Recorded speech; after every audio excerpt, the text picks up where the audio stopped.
Welcome back to Love Poetry Month on the Porcupine Presents. Today's poem is The River Merchant's Wife, a Letter by Ezra Pound, an adaptation of a classical Chinese poem attributed to Li Bai. It tells the story of a young wife writing to her absent husband, a poem of childhood, marriage, distance, and a longing so tender it feels suspended in the air. Pound's translation is luminous and restrained. Through quiet images and simple language, it captures the emotional transformation of a woman who grows from shy child bride into someone who aches for connection. It's a love poem shaped by time, memory, and the ache of waiting.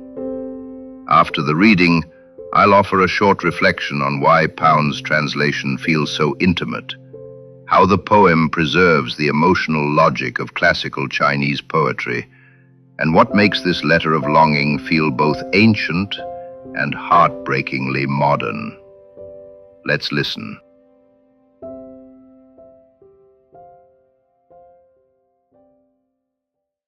The River Merchant's Wife, a Letter by Ezra Pound. While my hair was still cut straight across my forehead, I played about the front gate, pulling flowers. You came by on bamboo stilts, playing horse. You walked about my seat, playing with blue plums. And we went on living in the village of Chokan, two small people without dislike or suspicion. At 14, I married, my lord, you. I never laughed, being bashful. Lowering my head, I looked at the wall. Called to 1,000 times, I never looked back. At 15, I stopped scowling. I desired my dust to be mingled with yours forever and forever and forever. Why should I climb the lookout? At 16, you departed. You went into far Kuto-en by the river of swirling eddies, and you have been gone 5 months. The monkeys make sorrowful noise overhead. You dragged your feet when you went out. By the gate now the moss is grown, the different mosses, too deep to clear them away. The leaves fall early this autumn in wind. The paired butterflies are already yellow with August over the grass in the west garden. They hurt me. I grow older. If you are coming down through the narrows of the river Kiang, please let me know beforehand, and I will come out to meet you, as far as Cho Fu Sa.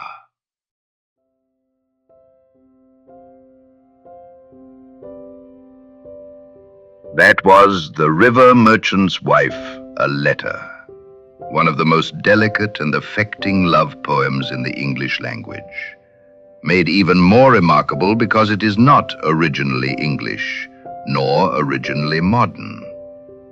Pound's translation brings a centuries-old voice into startling emotional clarity. At its center, the poem is a portrait of love that unfolds gradually.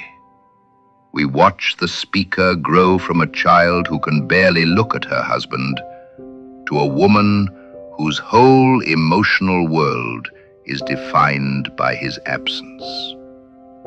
The poem traces how affection deepens over time, not through dramatic declarations, but through lived experience, memory, and the small rhythms of shared life.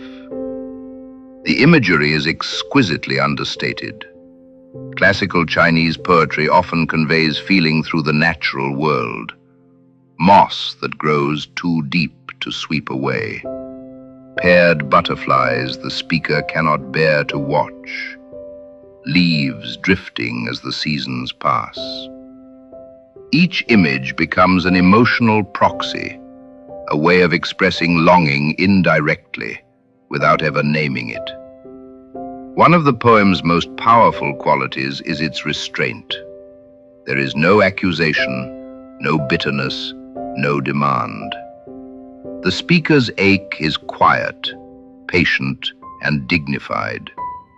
Her love is expressed not through romantic excess, but through attention, to landscapes, to seasons, to the distance between places, and to the geography of longing itself.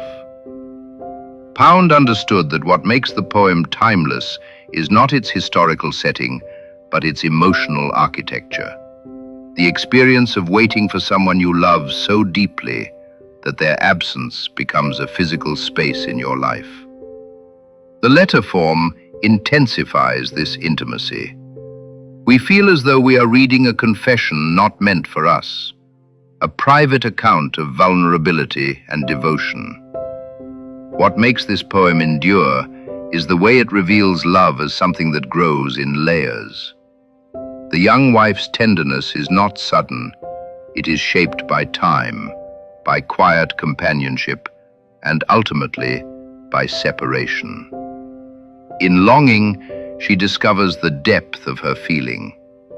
It reminds us that love is not always loud or dramatic. Sometimes it is the slow accumulation of meaning, the deepening of presence through absence, and the fierce hope that the person we love is moving steadily closer, even if only by inches. Thank you for listening. Join me tomorrow as Love Poetry Month continues here on the Porcupine Presents.